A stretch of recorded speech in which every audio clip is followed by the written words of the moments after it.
আজকে দেখুন এই যে পাঙাশ মাছ নিয়েছি, পাঙাশ মাছের তেল ঝাল বানাবো। এই যে দেখুন ভালো করে পরিষ্কার করে ধুয়ে নিয়ে চলে এসেছি। আর এইটাকে প্রথমে আমি লবণ আর হলুদ মাখিয়ে নেব।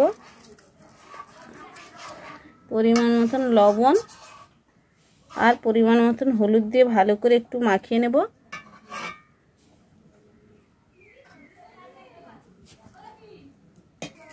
আর দিয়ে দিচ্ছি অল্প কিছুটা লঙ্কা গুঁড়ো। সব কিছু দিয়ে একসঙ্গে মাখিয়ে নেব।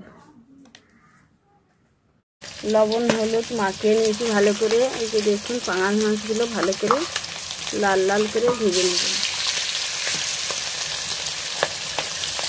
দেখুন মাছটা উল্টে পাল্টে ব্রাউন কালার করে ভেজে নিয়েছি। এবার এটাকে তুলে নিচ্ছি। এই যে দেখুন একটা শুকনো লঙ্কা নিয়েছি ফোড়নে, আর নিয়েছি এই যে টমাটো, আদা বাটা, হলুদ গুঁড়ো, লঙ্কা গুঁড়ো, আরও আমি গরম মশলা গুঁড়ো দিয়ে দেবো। আর মাছটা দেখুন এই যে সবগুলো ভেজে তুলে নিয়েছি। এবার দিয়ে দেবো শুকনো লঙ্কা, দিয়ে দেবো আদা, দিয়ে দেবো একটু হলুদ যাতে না ছেড়ে যায়।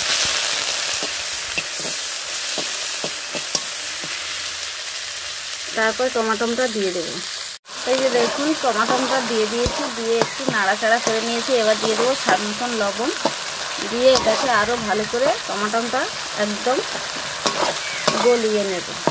আর এদিকে দেখুন কিছুটা হলুদ গুঁড়ো লঙ্কা গুঁড়ো নিয়েছি, এটাকে জল দিয়ে একটু গুলিয়ে নেব।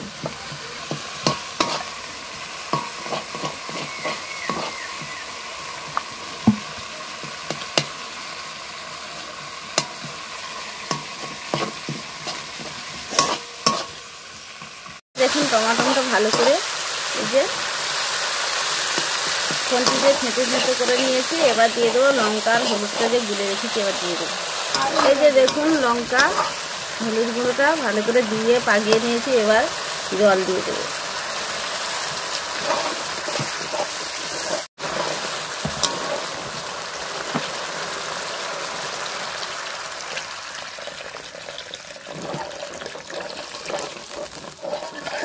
জলটা দিয়ে দিয়েছি। এবার কিছুটা সময় ফুটিয়ে নেব। এটা দেখুন কিছুটা লবণ নিয়েছি, দিয়ে দেব। দিয়ে এটাকে ফুটিয়ে নেব বেশ কিছুটা সময়।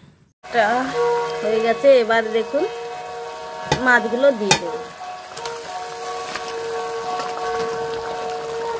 মাছটা দিয়ে আরও একটু সময় ফুটিয়ে নেব। যে দেখুন হয়ে গেছে। এবার এটাকে আমি নামিয়ে নেব। দেখুন নামিয়ে নিয়েছি। উপর থেকে কিছুটা জিরে গুঁড়ো আর ধনে গুঁড়ো দিয়ে দিলাম। আর দেখতে দেখুন কতটা সুন্দর হয়েছে আর লোভনীয় হয়েছে। এইভাবে যদি বানাতে চাও একবার বাড়িতে অন্তত ট্রাই করতে পারেন। ভালো লাগলে লাইক কমেন্ট শেয়ার করবেন। ভিডিওটা প্রথম থেকে শেষ পর্যন্ত দেখার জন্য অনেক অনেক ধন্যবাদ।